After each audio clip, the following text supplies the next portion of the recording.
10월 17일 화요일자 노준엽의 날마다 성경. 성서 유니온에서 나온 매일 성경을 한번 쭉 읽어드리고요. 본문과 해설 그리고 또 제가 묵상한 내용을 나누는 시간입니다. 열왕기상 17장 8절로 24절까지 말씀 읽겠습니다.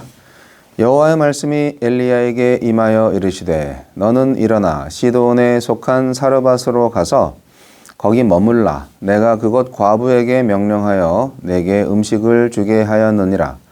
그가 일어나 사르밧으로 가서 성문에 이를 때에 한 과부가 그곳에서 나뭇가지를 줍는지라. 이에 불러 이르되 청하건대 그릇에 물을 조금 가져다가 내가 마시게 하라. 그가 가지러 갈 때에 엘리야가 그를 불러 이르되 청하건대 내 손에 떡 한 조각을 내게로 가져오라. 그가 이르되 당신의 하나님 여호와께서 살아계심을 두고 맹세하노니 나는 떡이 없고 다만 통에 가루 한 움큼과 병에 기름 조금뿐이라. 내가 나뭇가지 둘을 주워다가 나와 내 아들을 위하여 음식을 만들어 먹고 그 후에는 죽으리라. 엘리야가 그에게 이르되 두려워하지 말고 가서 내 말대로 하려니와 먼저 그것으로 나를 위하여 작은 떡 한 개를 만들어 내게로 가져오고 그 후에 너와 네 아들을 위하여 만들라. 이스라엘의 하나님 여호와의 말씀이 나 여호와가 비를 지면에 내리는 날까지 그 통의 가루가 떨어지지 아니하고 그 병의 기름이 없어지지 아니하리라 하셨느니라. 그가 가서 엘리야의 말대로 하였더니 그와 엘리야와 그의 식구가 여러 날 먹었으나 여호와께서 엘리야를 통하여 하신 말씀같이 통의 가루가 떨어지지 아니하고 병의 기름이 없어지지 아니하니라. 2일 후에 그 집 주인 되는 여인의 아들이 병들어 증세가 심히 위중하다가 숨이 끊어진지라. 여인이 엘리야에게 이르되 하나님의 사람이여 당신이 나와 더불어 무슨 상관이 있기로 내 죄를 생각나게 하고 또 내 아들을 죽게 하려고 내게 오셨나이까?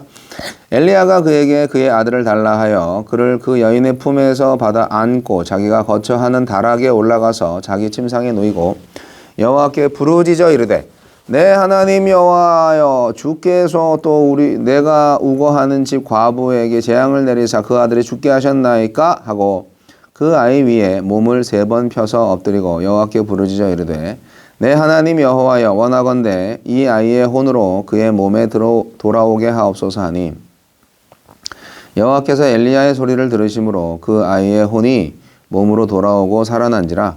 엘리야가 그 아이를 안고 다락에서 방으로 내려가서 그의 어머니에게 주며 이르되 보라 네 아들이 살아나느니라. 여인이 엘리야에게 이르되 내가 이제야 당신은 하나님의 사람이시요 당신의 입에 있는 여호와의 말씀이 진실한 줄 아노라 하니라. 자,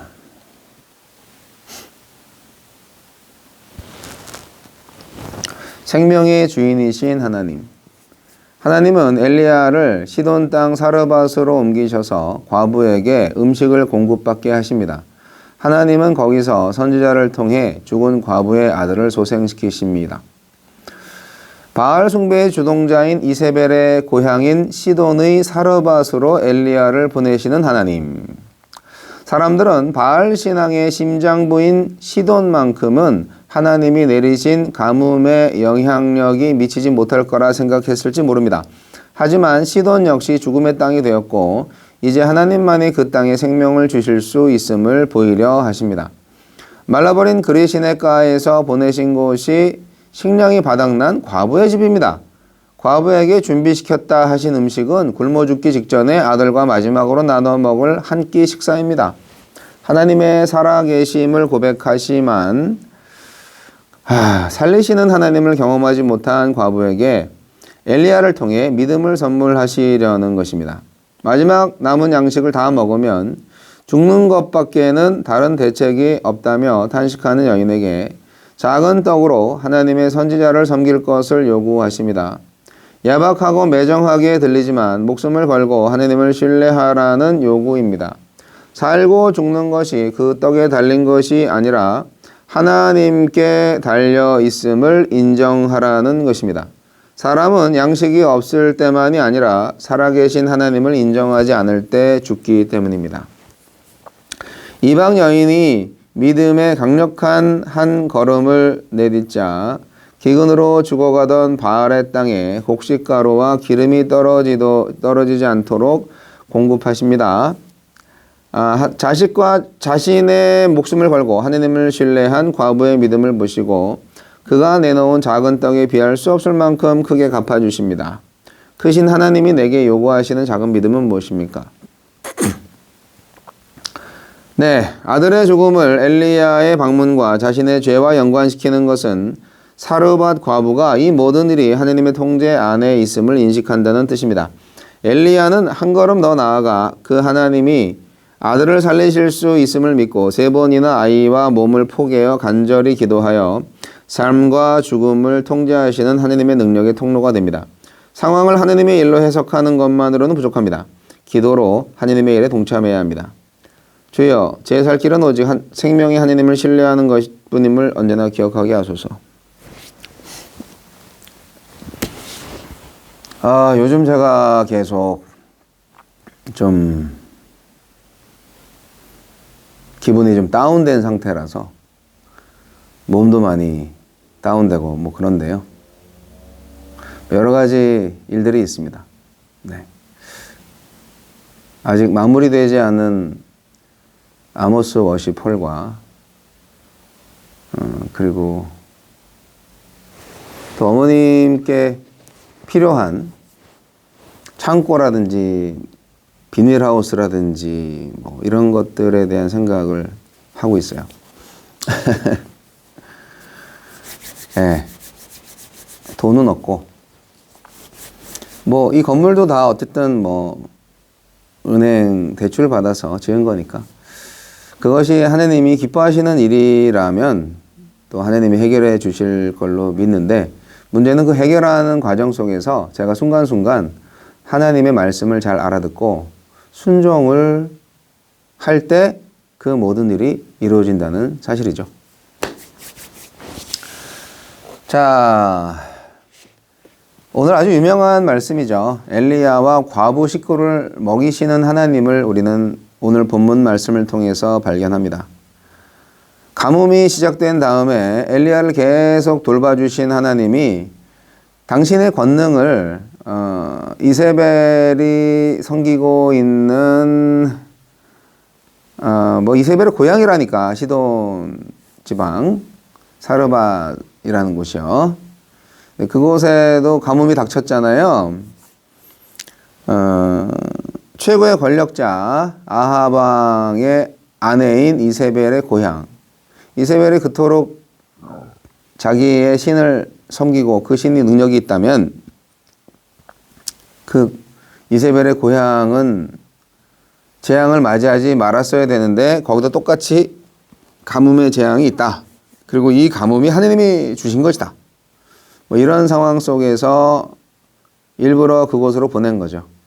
그리고 사르밧 과부의 신앙 고백과 선포를 통해서 하느님의 능력의 권능, 능력과 또 그 위대함을 이제 나타내시려고 이 사건을 의도하신 겁니다. 하느님께서. 2가지 기적이 있습니다. 기름과 가루가 계속 통 안에 있죠. 예, 엘리야를 이제 먹이시는 하나님께서 그 사르밧 과부의 믿음을 시험했다고 볼 수도 있는데 사실상 하나님은 이미 사르밧 과부의 믿음을 알고 계셨으리라고 저는 생각해요. 그래서 어쨌거나 하나님은 당신께서 이 세상의 모든 자연 만물을 통제하신다는 것을 알려주려고 하는 의도였기 때문에 사르밧 과부가 그 믿음을 자랑거리로 내세울 필요는 없습니다. 우리가 그 믿음을 본받을 필요도 없습니다. 우리가 이제 주의 종을 잘 섬기면 그 가정이 복을 받는다라는 그 이야기를 이 본문을 통해서 많이 이야기를 하는데요. 저의 관점은 다릅니다. 주의 종은 뭐 굶어 죽어도 하나님께서 천국에서 다 갚아주실 거고요. 성도는 믿음에 따라서 천국에서 보상받을 만한 믿음을 가진 사람이 있는가 하면은 현세에서 반드시 뭔가를 봐야 이제 믿음을 가질 수 있는 사람이 있는 거죠. 예. 어쨌든 목적은 믿음 테스트가 아니고요. 하나님의 영광이에요. 네. 그러니까 2차적으로 죽음에서 살리는 기적을, 그 아들의 죽음을 살리는 기적을 보여주신 거잖아요. 엘리야의 기도가 응답되어지는 순간이죠. 이것은 어떻게 보면은 신약시대에 예수님께서 오병이어의 기적을 통해서 백성들을 먹이시고, 그리고 또 죽은 사람을 또 살리신 기적이 있잖아요. 나사로도 살리시고, 그런 것처럼 이 양식과 먹을 것, 양식과 그리고 생명을 주관하시는 분은 바로 하나님이시다 하는 것을 알려주시는 거죠. 그 메시지예요. 사르밧 과부가 주인공이 아니고 엘리야가 주인공이 아닙니다. 하나님이 역사의 주인공이십니다. 그래서 풍요의 여신인 아스다롯을 숭배하는 바로 이 이방 지역 시돈에서 하나님은 당신이 이 세계의 주인이다. 이것을 보여주시고 계십니다. 하나님이 엘리야를 이방 과부한테 보내셨다는 것이 주목합니다. 주목적입니다. 이거는요, 우리가 알아야 될 게 이스라엘에 사르밧 과부만한 믿음을 가진 사람이 없었다는 거예요. 그랬으면은 그 믿음을 가진 사람이 예루살렘에 있었으면은 선지자를 예루살렘으로 보냈겠죠. 예수님도 나사렛 사람들한테 지적을 하신 적이 있어요. 네. 그 이유가 뭡니까? 이스라엘 사람들이 워낙 완악해서 하나님에게서 돌아섰기 때문입니다. 그래서 하나님의 공급과 하나님의 축복은 이방 여인과 가족에게 돌아가는 거예요. 바알의 풍요를 기대하는 사람들은 기근 속에 허덕이지만 하느님의 매일 양식은 엘리야만이 아니라 말씀에 순종한 이방 여인에게까지, 이방 여인 가족에게까지 미쳐진다는 이 진실. 예, 이게 결국 하나님의 명령, 하나님의 말씀에 순종하는 자의 복을 의미합니다. 여인은 12절에 당신의 하나님 여호와께서 살아계시다고 그렇게 이야기를 합니다. 당신의 하나님 여호와께서 살아계심을 두고 맹세하노니, 이거는 나의 하나님이 아니라 너의 하나님이라는 거잖아요. 그러니까 이방 여인한테도 두 가지 이상의 신이 있었던 것 같아요. 네. 엘리야가 자기 신분을 이미 밝혔기 때문에 이렇게 알았던 거고, 그래서 요거 마지막 식량 먹고 죽으려고 한다. 예, 그랬을 때 엘리야가 걱정하지 말라고, 그거 나 주고, 그리고 하나님의 복을 받아라. 이런 얘기죠.